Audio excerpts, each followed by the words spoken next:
Pokemon might be the most complex game mechanically. It's easy to pick up the basics of battling, but the entry level for competitive can seem intimidating with all the minute details you really only learn after playing for years. Luckily, you've clicked on the right video. Whether you're a casual Pokemon player or a seasoned vet, I'm sure you'll leave this video with some extra knowledge about Pokemon battles. This Iceberg will be focusing on mechanics that come in battle situations. I won't be able to dive into every obscure mechanic, but we will get into some oddly specific and fun situations the deeper we go. I can't cover all these in depth either, but I will link to some of my more detailed videos about specific mechanics in the description for you to check out after. Shout out to the people who chimed in on my post asking about your favorite mechanics. I'll try to shout you out when I can. The tip of the iceberg. I'm going to move a little bit quicker for this. I assume most of you know the basics, but there's some details even I learned here. They're pretty much the must-knows if you want to get through a playthrough without too much issue and even start playing random battles on Showdown. I'll leave video chapters if you want to skip ahead to the juicy stuff, but there's still some great information at the beginning to stick around for. Types. Pokemon has 18 types. These each have strengths and weaknesses based on the type chart. Pokemon can have 1 to 2 types, combining the pros and cons of each typing. Immunities. Pokemon can have full immunity for their typing. For example, flying types not being able to be hit by ground attacks. There are more ways to gain immunities from the next item on the list. Abilities. Each Pokemon has 1 to 3 abilities to choose from. These were introduced in Generation 3. Pokemon can only have 1 ability at a time, in almost all cases. These can provide defensive or offensive utility, and sometimes even do nothing in battle. Moves. Each Pokemon must have at least 1 move on its set, and can have a maximum of 4 at one time. These moves are separated into 3 categories: physical, special, or status. Physical moves use a Pokemon's attack stat and hit against a target's defense stat. Special moves use the Pokemon's special attack stat, hitting against the target's special defense. Attacking moves have a base power, which dictate how much damage they provide. Along with this is the move's accuracy, which is its chance of hitting, and power points, or PP for short. This is the amount of times you can use the move in a battle. Weaker moves generally have more PP, whereas stronger ones usually have less. Status moves don't use any stat, as they are more support options. Held items. Since Generation 2, a Pokemon can hold an item in battle. You cannot use items like potions or revives in competitive battles like you would be able to in-game, so this is the closest you will get. Held items vary from restoring health to damage boosting or damage decreasing and other utility. Held items are a huge part of Pokemon battling, which many Pokemon rely on to be effective, and they lead to all sorts of fun combos. Switching. Switching may seem dumb or pointless in playthroughs, but it is integral to competitive battling. This just means switching one party member out for another to gain a favorable matchup or preserve the current Pokemon for later. Knowing when to stay in versus when to switch is a crucial skill to master at every level of battling. Closing out the tip of the iceberg, where we have status conditions. These can be inflicted on a Pokemon to cripple them or wear their HP down. There are 6 status conditions of Pokemon. Poison, which damages an inflicted Pokemon by 1/8 of their max HP at the end of each turn. Badly Poison, which is a variation of Poison with a counter that starts slow and builds over time the longer you stay in. Paralysis, which halves inflicted Pokemon's speed while giving them a nasty 25% chance to get fully paralyzed and not move on their turn. Sleep, which immobilizes your Pokemon for 1 to 3 turns unless using certain moves that interact with this status. Burn, which halves the base power of physical moves while causing the burned Pokemon to lose 1/16 of their max HP at the end of each turn. And Freeze, the last major status, which prevents the use of any moves until thawed. Thawing has a 20% chance to occur every time your Pokemon is supposed to act, but you can also thaw by getting hit by a fire type move or using specific moves that thaw the user. These status conditions cannot be stacked, so you can't be burned and paralyzed at the same time. Now that we covered the basics, we can get to mechanics that are a little more complicated and can help you understand team building better. We'll start with base stats. Every Pokemon has 6 stats they use in battle: HP, attack, defense, special attack, special defense, and speed. Additionally, there are 2 other stats universal to all Pokemon called accuracy and evasion. HP is your health, or hit points. When it hits 0, your Pokemon faints. We've already covered what the attacking and defensive stats do. Speed is how fast your Pokemon is. Faster Pokemon move first in most situations, meaning it is usually advantageous to have a higher speed stat. Accuracy is your likelihood to land an attack, while evasion is your likelihood to dodge an attack. A Pokemon's base stats aren't the real stats you will see in battle, but rather an idea of their strengths and role. The actual stat will depend on many factors, including level, natures, EVs, IVs, and the next topic, stat modifiers. There are 6 stages a stat can be raised or lowered, and they each increase the stat by the same amount. At +1 stage, you get a 1.5 times boost to the stat, +2 gives a 2 times boost, and so on, being able to have a maximum of 4 times your original stat at +6 stages. Negative stat changes work in reverse, best shown by this chart. So at -1, you're at 66% of your original stat, -2 has you at 0.5 times, and so on, being able to have 0.25 or a quarter of your original base stat at -6 stages. Accuracy and evasion changes work a bit differently, at least since Generation 5 onwards, giving a little less variance. You can gain up to 3 times in your evasion and accuracy stats and down to a 0.33 in evasion. Although this is capped since Generation 3, so even a Pokemon with minimum accuracy attacking a target with max evasion will have no lower than a 33% chance to hit their move. EVs and IVs are effort values and individual values respectively. IVs are essentially the Pokemon's genes and can range from 0 to 31 in each of the 6 main stats. Long story short, the higher the number, the higher the stat. At level 100, each IV will increase the stat by 1 point. So you want to have the highest value in most cases. Getting good IVs is the hard part when it comes to breeding teams in-game, but has become easier in later generations. EVs are similar, but totally in your control. Each Pokemon has 510 EVs to play with to increase whatever stat you want. At level 100, every 4 EVs will increase the stat by 1 point. You can put a max of 252 EVs into a stat to increase it. This is often referred as maxing the stat out. There's a lot to discuss about this, but that's the Cliff Notes version. We will visit this topic again later though. Natures. Every Pokemon has a nature which occur randomly, but can be manipulated. Natures increase one stat by 10% and lower another by 10%. For example, an adamant nature will increase the Pokemon's attack and lower its special attack, which is great for a physical attacking mon, but terrible for a special attacking one. Having the right nature to complement your Pokemon is essential in competitive battling. Secondary effects. A lot of attacking moves have secondary effects besides causing damage. These are often chances to inflict a status condition, raise one of your stats, lower your opponent's stats, and so much more. This gives reasons to not just use the strongest attacks available. Many powerful attacks have negative drawbacks to using them, like recoil, which is self-damage, along with self-inflicted stat drops being another common one. This includes the next item on our list, non-volatile status. These are similar to status conditions, but are removed when the Pokemon is swapped out or when they wear off. These include confusion, infatuation, along with plenty of pseudo conditions.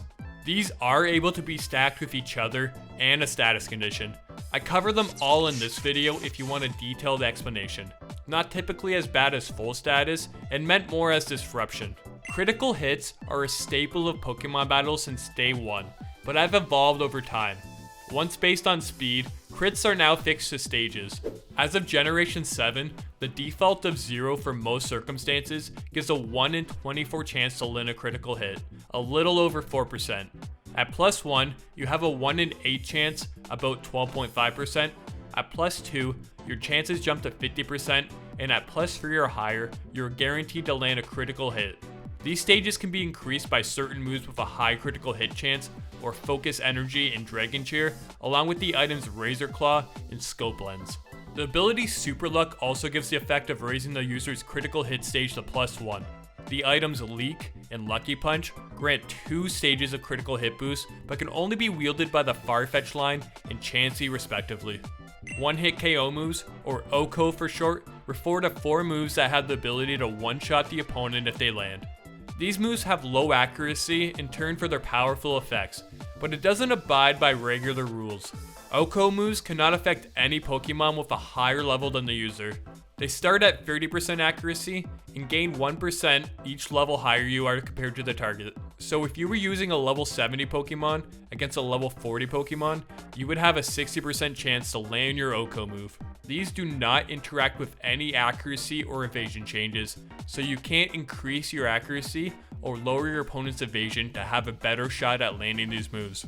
Each of these moves has a typing immune to it, along with being blocked by the ability Sturdy. Sheer Cold itself also has 20% accuracy if used by non-ice types since Generation 7. Berries and consumables are items used extensively in and out of battling. They can perform various functions as held items, including but not limited to curing status, restoring HP, reducing super effective damage, raising the user's stats, damaging an attacker, and boosting damage. These items are consumed after use, meaning once they are used, they are gone and your Pokemon is without an item. There are plenty of consumables that aren't berries that share this characteristic, and certain moves and abilities interact with consumables and can even restore them. Protection. Protection moves protect the user from opposition attacks and status moves. There are a handful of different variations I explained and rank in this video, but these are vital moves to know for competitive play. It is a lot more common to see them in double formats for longevity of your Pokemon, to stall out turns for reasons we will cover later, and the overall mind games these moves bring. Every time you use a protection move in succession brings your chances of being able to protect lower, so they can't be spammed outside of certain variations. This is a big one for players to learn looking to get into VGC and other doubles formats. Field conditions affect the entire field instead of just one Pokemon. These can range from the different weather and terrains to effects like Trick Room and Gravity. They last a set amount of turns, interact with moves, items, and abilities, and in the case of weather and terrain, can actually be summoned by abilities. Teams are often built around these field conditions, with weather, terrain, and Trick Room teams being a common occurrence thanks to the synergy and combos they can use to overwhelm unprepared squads. Now we're diving a bit deeper. Welcome to those that skipped ahead to where the mechanics start getting juicier. These are mechanics that the average competitive player should know, but may not be aware of all the fine details. We'll start with priority brackets. While speed dictates which Pokemon go first, there are certain moves, items, and abilities that can allow slower Pokemon to get the jump on their faster opposition. The priority chart here shows every priority move and the different stages of priority they hold. Helping Hand will go before a move like Fake Out, even though they are both priority moves because it has higher priority. If two Pokemon are using Quick Attack in the same turn, the Mon with a higher speed stat will go first. Notable abilities like Prankster give +1 priority to status moves, while there are items like Custard Berry and Quick Claw that can give the holder priority in certain situations. There is also negative priority, which can be caused from moves as well, along with items like Lagging Tail and Full Incense, and the abilities Stall and Mycelium Might when using a status move.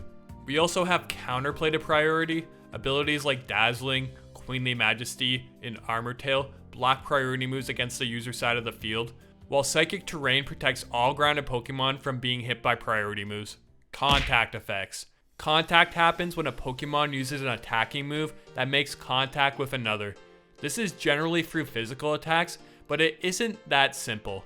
Most, but not all physical attacks make contact. Moves like Rock Slide and Gunk Shot are physical, but don't make contact, for example. There are also a small amount of special moves that make contact. Contact can trigger a huge amount of effects. Harmful abilities like Rough Skin, Iron Barbs, Static, Flame Body, Effect Spore, and the others seen here are all activated through contact. There are also abilities like Tough Claws, Unseen Fist, and Poison Touch that use contact to their advantage. There are a variety of Protect variations that punish contact with damage, stat drops, and even status conditions. Item-wise, the most well-known contact punisher is the Rocky Helmet, but there's also the Sticky Barb. The held item Protective Pads protects the user from harmful contact effects, along with the ability Long Reach. Entry hazards. Officially known as traps, these affect Pokemon when switching into battle. There are 4 entry hazards. Spikes, which can be set up in 1 to 3 layers and damage all grounded Pokemon by 1/8 of their max HP for 1 layer, 1/6 for 2, and 1/4 if 3 layers are up.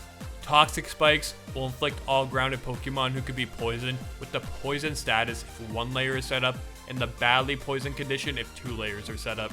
Stealth Rock affects all Pokemon and does damage based on the effectiveness Rock type moves would have on them. Neutral targets are damaged 1/8 of their max HP, Rock weak Pokemon 25%, and Quad weak Rock Pokemon 50% on swap-in, while Rock resists are damaged less. Sticky Web affects all grounded Pokemon and lowers their speed stat by 1 stage upon entry. There was a sharp steel hazard in Generation 8 only, which was caused from Copperage's signature G-Max move, but this likely won't be seen again. It was essentially a steel-type Stealth Rock. All hazards are able to be removed from the user's side of the field by landing the moves Rapid Spin or Mortal Spin.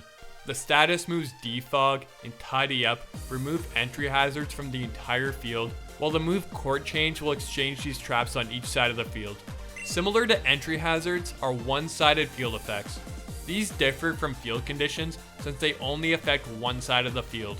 Screens like Reflect and Light Scream half the damage taken from physical and special attacks respectively, while the move Aurora Veil is essentially a 2-in-1 of those moves but can only be used while snow is active. Other one-sided effects include Mist to prevent stat drops from your party, Safeguard to prevent status, Lucky Chance to prevent crits, and more importantly, Tailwind, which doubles the party's speed while active. The user of these moves do not have to be active for it to benefit your team. Friendship, also known as Happiness, is an in-game value that does have some stake in battle. The move Return will be more powerful the higher the Pokemon's friendship is, while Frustration is the opposite, being stronger the lower the friendship value. These are interchangeable and have the same maximum power, but the value of running Frustration really just comes when the opponents have a Ditto or Transform Pokemon and likely will get no use out of the move, as it's typical to have max friendship on your Pokemon.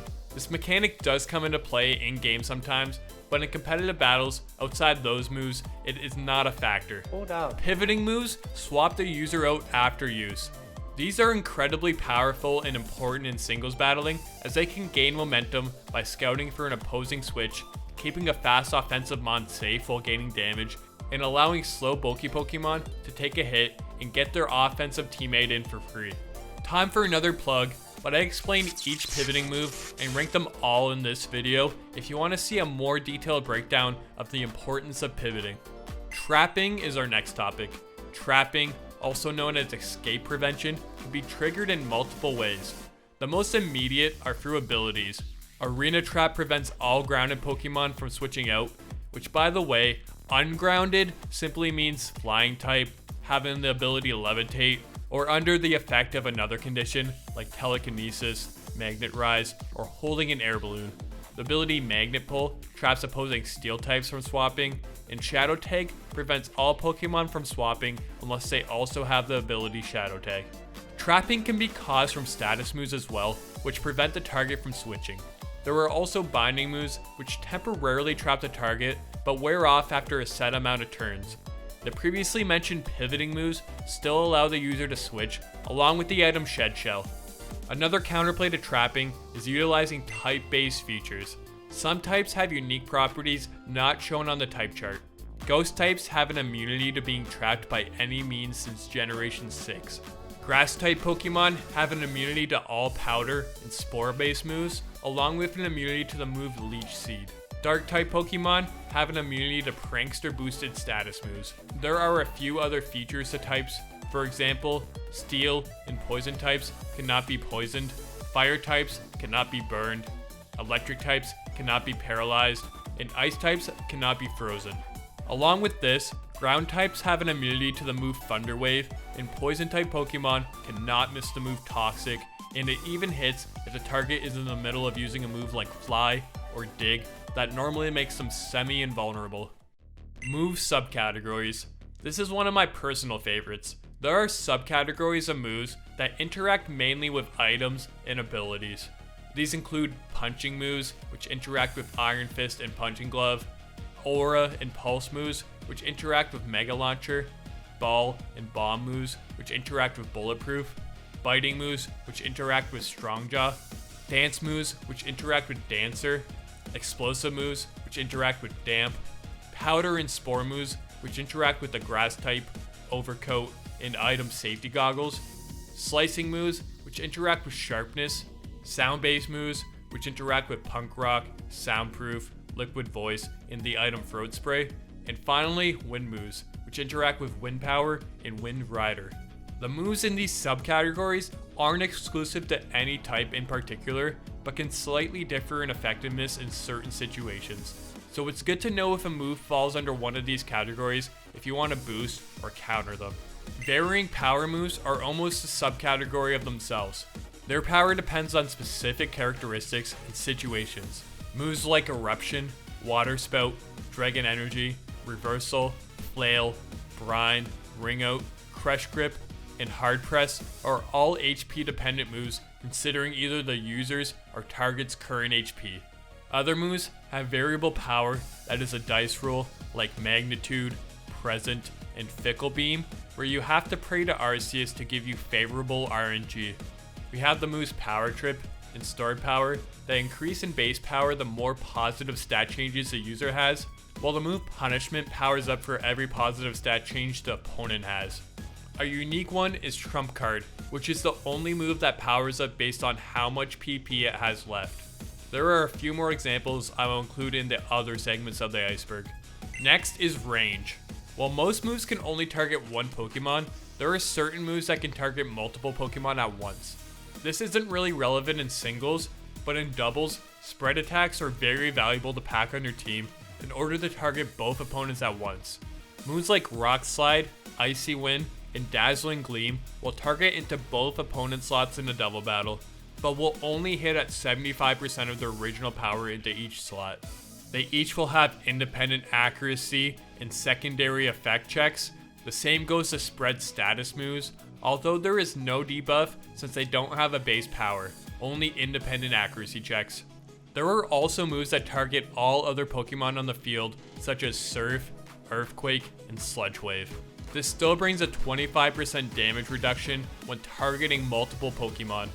There are other variations of range, including targeting an ally, usually for support, targeting the party, like using the move Heal Bell, targeting randomly when using rampaging moves, like Outrage and Thrash, targeting the whole field, like with Perish Song, and variable targeting, like using the move Counter, which will target into a slot that's attacked the user with a physical move during the turn. Each move has a range, so it's good to know if you'll be targeting one, multiple, or the whole field with your attacks. Next are weather and terrain-based moves.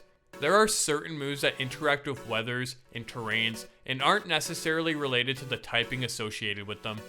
This is ignoring universal effects like water moves being boosted in rain while nerfed in sun, and vice versa for fire moves, along with grass, electric, and psychic moves being boosted in their respective terrains.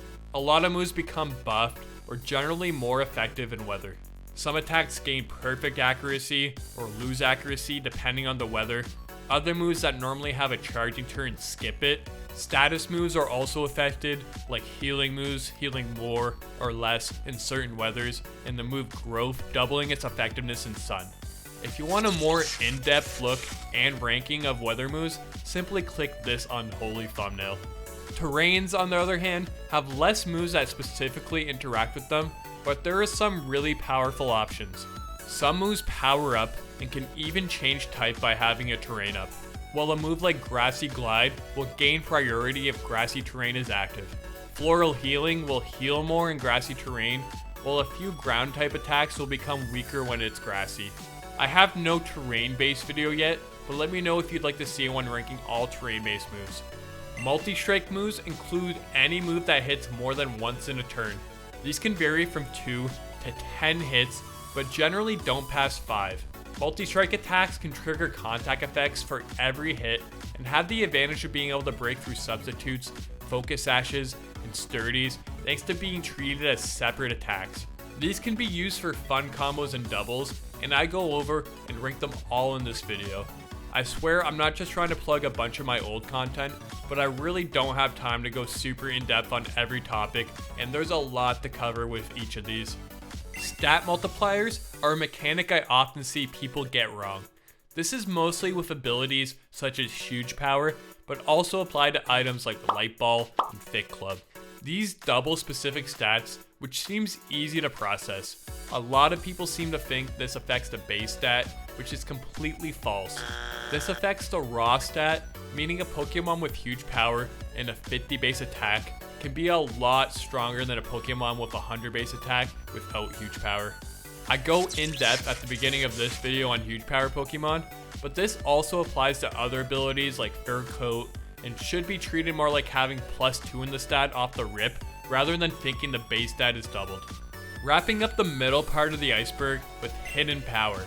Hidden Power is a move that was almost universally learned up until its removal in Generation 8, but it can still be used in National Dex formats in older generations. This is a special attack with 60 base power and can become any type besides Fairy. This is decided by your Pokemon's IV combination. So previously, to have certain ideal hidden power types, you would have to forego having perfect IVs on your Pokemon. This would be worth it though, because it could give a Pokemon without coverage of a specific type the ability to run a 60 base power special move of that typing. Getting into the lower middle part of the iceberg, I'm going to cover topics a lot of you might be familiar with, but might not know all the details or interactions.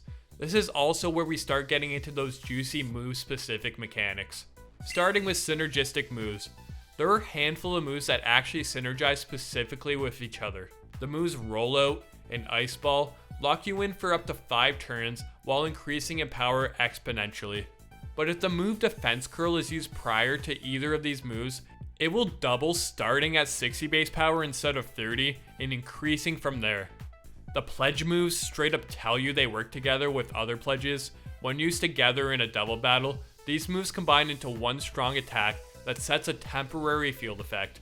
These include a Serene Grace effect if water and fire pledge moves are used, a swamp that quarters the speed stats of opposing Pokemon, and a Sea of Fire that does 1/8 chip damage to all opposing non-fire type Pokemon. These effects last for 4 turns after use. Fusion Bolt and Fusion Flare, used in the same turn, will cause the latter to double in power if the moves are used consecutively. The move Round, you know, the useless TM you never use, actually has synergy with itself. If multiple Pokemon use Round in the same turn, it will be used immediately after regardless of speed, and all rounds after the first will double to 120 base power. This means in triple battles, which don't exist anymore, you could use a fast round user and have both of your teammates immediately use it after for boosted power. Echoed Voice also synergizes with itself. It is a move that increases in power each turn it's used until reaching 200 base power. The counter can be increased by any Pokemon, so the base power will not reset as long as one Pokemon on the field uses it per turn. This is one I didn't know until I came across it on Hackmon's Cup and my opponent transformed and kept the damage counter for the move when I thought it would have reset for them. There are certain moves that have a semi-invulnerable turn in between using them and their actual execution. These are Bounce, Dig, Dive, Fly, Phantom Force, Shadow Force, and Skydrop. They give the user an immunity to virtually any move, but there are certain ways to get around this in specific counterplay. Bounce, Skydrop, and Fly users are able to be hit by the moves Thunder, Gust, Twister, Hurricane, and Sky Uppercut while the user is up in the air. These moves will also deal double damage besides Thunder and Hurricane. You can cancel these moves altogether as well. Smackdown will be able to hit any of the targets using these moves, along with 1000 arrows, which take them right out of the sky, essentially wasting the turn. A Pokemon using Dive is able to be hit by the moves Surf and Whirlpool while submerged, and they will also deal double damage in this case. Dig users are able to be hit by Earthquake, Magnitude, and Fissure while underground, with the first 2 dealing double damage. Although this, funnily enough, doesn't remove any immunity to ground moves, so your flying types and levitating mons can be burrowed underground and dodge an entire Earthquake thanks to them having wings. Shadow Force and Phantom Force don't have any specific moves that can hit them when they disappear. Although, I will note here that all of these moves are still vulnerable to being hit if a Pokemon with the ability No Guard is active, Toxic from a poison type is used, and moves will still hit if the attacker has used Mind Reader or Lock On the previous turn. Sound moves are next. I alluded to them earlier, but they have some of their own unique characteristics, even having people theorize a potential sound typing. I'm still contemplating whether or not to make a video from my take on the sound type. Anyways, sound-based moves don't adhere to a specific type, but interact with multiple abilities, items, and other moves. Most notably, they are able to bypass substitutes and hit the target through them. This includes damaging and status sound moves. The item Throat Spray will activate to raise the user's special attack by 1 stage after using any sound move. Pokemon with the Soundproof ability aren't affected by any sound-based moves except Heal Bell since Generation 8. The ability Punk Rock powers up all sound moves by 30% while halving damage taken from them. The Liquid Voice ability changes all sound moves to the water type, and Throat Chop is an attack that prevents an affected Pokemon from using any sound moves for 2 turns. Transform refers to a Pokemon who has transformed into another Pokemon via the move Transform or ability Imposter. A transformed Pokemon copies their base stats, ability, stat changes, height and weight, and even appearance. This means you can copy Shiny and Mega Pokemon. It also copies some other added effects like ability changes through skill swap and changes to their type when considering moves like Conversion, Forest Curse, or Trick or Treat, but won't copy typeless Pokemon like in the process of Roost on a mono flying type or type removing moves like Burn Up and Double Shock. Some things it doesn't copy are the HP stat, meaning you always keep your HP. You will only receive 5 PP of each move, and your hidden power type won't change, meaning it's dependent on your IVs. Additionally, Transform and Imposter will have no effect against another transformed Pokemon, a Pokemon behind a substitute, or a Pokemon disguised by the ability Illusion, meaning if you send your Ditto in against a Pokemon and it doesn't transform, you are either up against a Zoroark or you forgot to change your ability from Limber. Weight. Weight is an arbitrary mechanic for the most part, but it actually does have a few in-battle use cases. The moves Low Kick and Grass Knot vary in damage based on the target's weight, while Heat Crash and Heavy Slam have their damage based on comparing the user's weight to the target's weight. Other than this, only the move Skydrop interacts with weight, as Pokemon above 200 kilograms cannot be lifted with this move. This is another topic I have a full in-depth analysis on and will be in the description. Minimize is a move that sharply increases your evasion stat. Super annoying, but there are a handful of moves that directly punish it. This was by far the most common mechanic I saw in my post, and even though I was definitely including this already, I'm going to shout out some of you here anyways for interacting. Here are all the moves affected and what generations they gain benefit against Minimize. These will deal double damage against a minimized opponent, and since Generation 6, these moves will bypass accuracy and evasion checks to always hit. Bypassing protection can be done with a few different methods.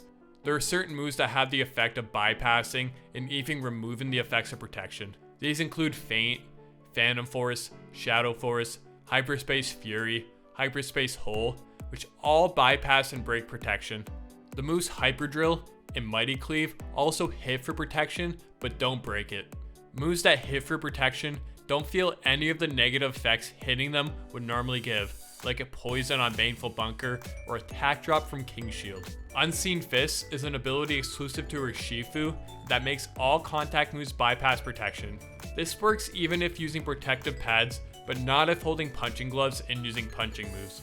I'll also note that only in Diamond and Pearl, there was a glitch where Blizzard and Thunder had a 30% chance to hit for protection if used in Hail and Rain respectively. Fling is an interesting move that throws the user's held item at the opponent. The move is a lot more complex than its simple description. Every single item has its own base power associated with Fling. This includes items that otherwise have no competitive effect. You'll notice lighter items like choice items, foods, feathers, and berries have very low power, while heavier items like fossils and other rocks have a higher base power. The highest power comes from Iron Ball and Big Nugget with 130 base power, but there are a lot more complexities associated with this move. If the user is holding a TR, Fling's power will be equal to the move's base power. meaning you can gain a 130 base power attack from using TR71, which is Leaf Storm, or everyone's favorite, TR43, which is the TM for Overheat. Other than this, there are certain items that have special effects when flung at opposing Pokemon. The Flame Orb will burn the targeted Pokemon when flung, while the Toxic Orb will badly poison them. Poison Barb will regularly poison the target, which isn't quite as good, but has better base power and wouldn't poison the user. White Herb and Mental Herb could potentially be used as support, as they provide their regular effects to the affected Pokemon.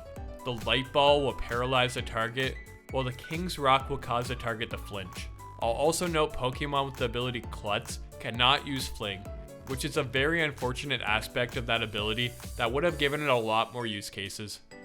Slower Pokemon faint last refers to how effects will trigger for faster Pokemon before slower ones. This is a huge but often overlooked aspect when gaining information. You can gain crucial intel on what kind of item, EVs, in nature the opposing Pokemon is running based on if something procs on them first. Say you have a Choice Band Weavile lead against a lead Tapu Lele. Your base speed stat is a lot higher, and you're guaranteed to one-shot with Triple Axle. So with speed investment, you should move first. But you're scared that the Tapu Lele could outspeed and one-shot you if it's Choice Scarfed. Luckily, this cherry-picked but very real scenario is perfect because both of these Pokemon have abilities that activate when sent out. The faster Pokemon will have their ability show up first, so if Weavile's pressure activates before Lele's Psychic Surge, you will know it isn't faster than you. If Psychic Surge activates first, you can use this to your advantage to swap out into a Moonblast Resist. This also goes with other aspects like Sandstorm and Status, but the faster Pokemon will take the damage first. Healing like Leftovers will also tell you who is faster, with the faster one healing first. There is priority over different conditions though. Weather Chip will come before Leftovers, and other effects like Leech Seed or Curse damage applying in different orders, so you have to be conscious of that. The advantage slower Pokemon have is in a scenario where both Pokemon faint to Status or Weather Chip. The slower Pokemon will always faint last, so in a situation where these are the two last Pokemon, you will win the battle if yours is slower. Same goes for situation like Perish Song, or when both affected from binding moves.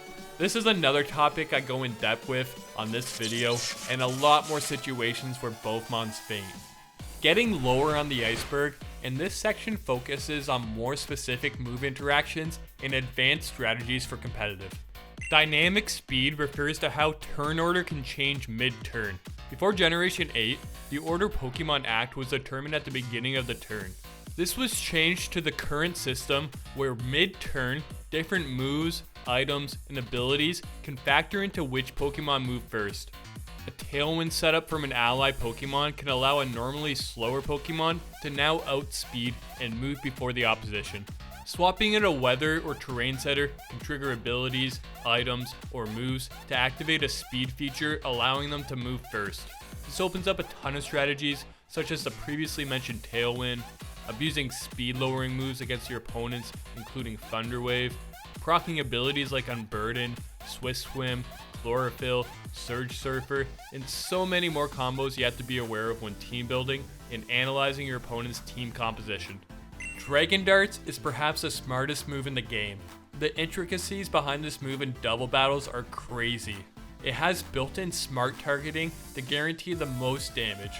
Normally, this move will hit into each slot for 50 base power each, but if any Pokemon would be unaffected through means such as Protect, Typing, Accuracy, Evasion, being in a semi-invulnerable state, or anything else, this move will double target into the other slot. It does these checks before execution to ensure it gains as much damage possible for the user. It's almost like the Dreepies don't want their sacrifices to be in vain. The abilities Defiant and Competitive sharply raise attack and special attack respectively, but they can't activate from self-lowering stat drops or an ally dropping your stats. In other words, an opponent must lower your stats for these abilities to proc. But a way to get around this is to use the move Sticky Web, which lowers speed upon entry, and then use the move Court Change to swap it onto your side. This strategy didn't work in Generation 8 when Court Change was introduced, but in Generation 9, they changed it so you can self-proc these abilities. Creeping refers to purposely manipulating your stats to gain specific speed matchups or in some situations other boosts. The most common examples of this are in Trick Room, where you want 0 speed EVs, 0 speed IVs, and a negative speed nature. But this sometimes isn't enough, and people will actually bring Pokemon that aren't level capped to competitive battles just to guarantee being slower. This can also be used to underspeed the same species to get a slower pivot for momentum. For special attackers, it is also beneficial to run 0 attack IVs and a negative nature if you're not running physical attacks to minimize potential confusion damage along with damage taken from foul play. I'll note here that EVs can be creeped for outspeeding certain Pokemon as well. This is called speed creeping and has you dedicate a few extra EVs to get the jump on Pokemon that would normally be faster but aren't usually investing in their speed stat. Certain strategies also require specific HP EVs. These include having an even amount of HP when proccing a berry at exactly 50% or 25% with moves like Belly Drum or Substitute. If using a strategy that requires you to be at 1 HP to use a move like Reversal or Flail at max power, then you would want to have an odd amount of HP to substitute to exactly 1 HP. Most Pokemon rather have odd HP stats otherwise for situations like coming in against Stealth Rock, as you generally gain 1 extra swap in than you would with even HP due to the damage rounding. This can also affect how many hits you can get off with Life Orb due to the way Pokemon rounds damage. Another situation comes with the ability Beast Boost, which boosts the user's highest stat when getting a KO. So unless you're running a strategy that requires you to be at exactly 50 or 25%, you should be running an odd amount of HP. Sheer Force is perhaps the most complicated ability in Pokemon. There are so many weird effects that seem buggy in it. This is another one I made an entire video of if you want to check it out, but long story short, Sheer Force interacts with moves, items, and even other abilities and nullifies secondary effects in order to power the user's moves. It takes away Life Orb recoil, certain items won't proc, like the user's Shell Bell, an opponent's Red Card, Eject Button, along with Key and Moringa Berries. Abilities like Emergency Exit won't activate if being hit by a Sheer Force boosted move. This also doesn't proc abilities like Anger Shell or Berserk when hitting a target in range. There's really too much to go over with this ability, so check out this video if you want the in-depth explanation. The moves Future Sight and Doom Desire are the only attacks that don't do damage on the initial turn, but rather wait 2 turns to hit. This brings a lot of intricacies to go along with them. These moves cannot be stacked actively targeting the same slot, so they will fail if used that way. They can target different slots at the same time though. These moves also will use the user's current special attack stat when hitting, instead of when it was used. So you can use Future Sight and follow it up with a boosting move like Nasty Plot or Calm Mind to increase the damage when it hits. If your stats were lowered, then it will hit with less power. If you swap out, then it will hit with no multiplier and just the raw stat. A swapped out Pokemon who has used these moves won't have their ability or held item applied. This means if you have a Life Orb, you will take the recoil from using these moves, but if you swap out, the extra damage won't be applied. This applies to Choice Specs and Wise Glasses as well. Abilities not applying has some interesting applications. One I found pretty cool is with the ability Infiltrator. This allows you to hit behind substitutes and screens with your moves. And Future Sight will do this if used by a Malamar with Infiltrator.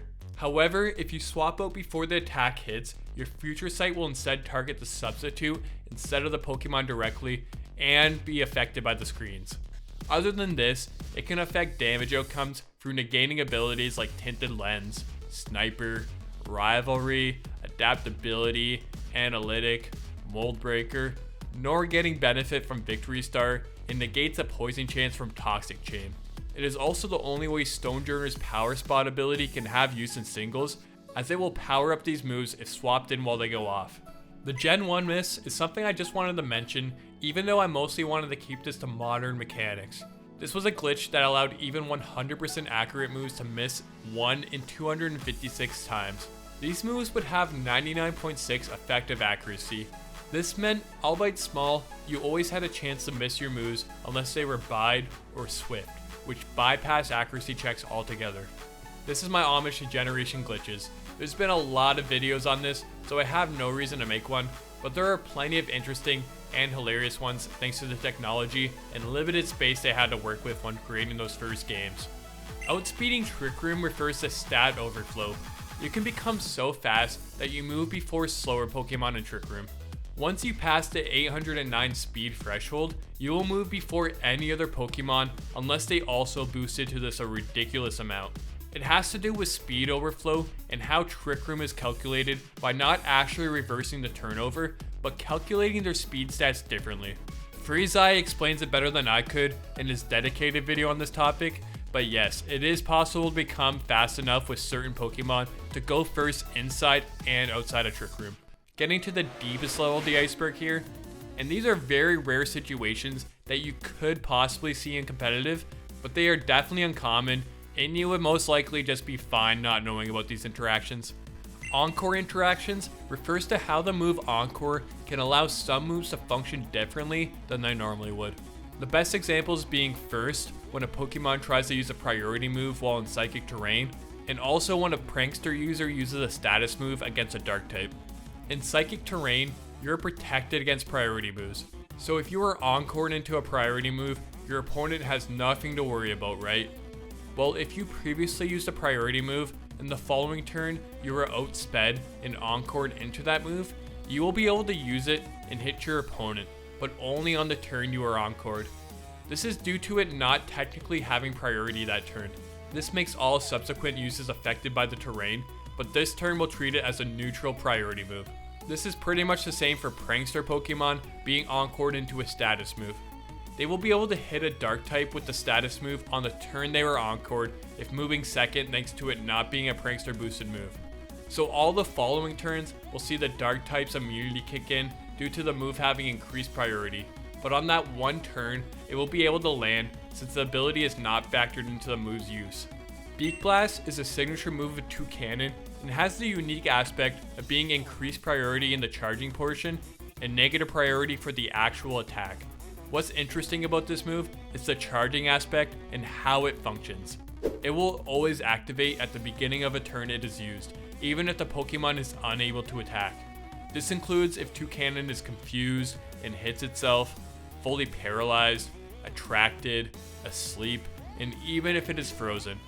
The heating of the beak will always work, and if a Pokemon makes contact during the turn, they will be burned. Telekinesis is a move you will never see in a serious competitive match, but it does provide us with an interesting mechanic that seems solely based on Pokemon design. Telekinesis hurls a target into the air, making them ungrounded and immune to ground moves, while also having all moves, besides Oko moves, bypass accuracy checks to always hit. But there are some Pokemon ingrained to the ground by design that can't be affected by this move. These are Diglett, Dugtrio, Sandygast, Palossand, and Mega Gengar. An odd assortment of Pokemon, with the only thing in common being how weird it would be to hurl them into the air. They really do not want to unleash the glory that is the underside of Dugtrio. You can actually hit super effectively with normal type moves. This isn't considering inverse battles, but rather actual possible in-game scenarios with the moves Flying Press and Freeze Dry. Flying Press has its own type chart due to hitting with the fighting and flying type at once. Freeze Dry follows properties of other ice type moves, but has the added effect of hitting super effectively against water types. When combining either of these with the ability Normalize, which turns all of the user's moves into the normal type, we can have these moves hit super effectively. Flying Press will hit fighting, bug, and grass type super effectively while being a normal type due to the flying type effectiveness still being attached. It can even hit 4 times effective here. Freeze Dry is able to hit water types super effectively still while being a normal type move, even gaining different super effective hits, being able to hit water, ice dual types that would normally be neutral to it super effectively. No Retreat is a self-trapping move that raises all of the user stats by 1 stage. It normally can be used once while trapping the user in the process, but there is a way to use this multiple times. It requires the user to be affected by a trapping move before the use of No Retreat. You will be able to boost your stats, and then on the following turn, you can boost them all again and then be affected by the no retreat condition, which prevents further use. If no retreat is used before a trapping move, then you will only be able to use it once. Curse is a move that behaves differently if used on a ghost type. It will cut the user's HP in half and lay a curse on the opponent, which deals 25% of their max HP and damage at the end of each turn they are active. But when you combine this with the ability Protean or Libero, it has a very weird reaction. A non-ghost type Pokemon using Curse will target itself as a stat boosting move. Protean will then change your typing to Ghost, which changes it to the ghost type effects of cutting your HP to lay a curse. Because you targeted yourself at the beginning of the turn, the curse will be applied to the Protean user, effectively making you take 75% of your max HP of damage in the turn.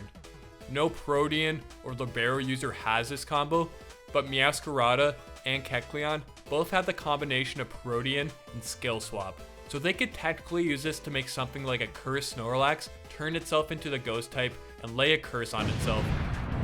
I'm going to end this Iceberg with perhaps the most unknown mechanic in Pokemon.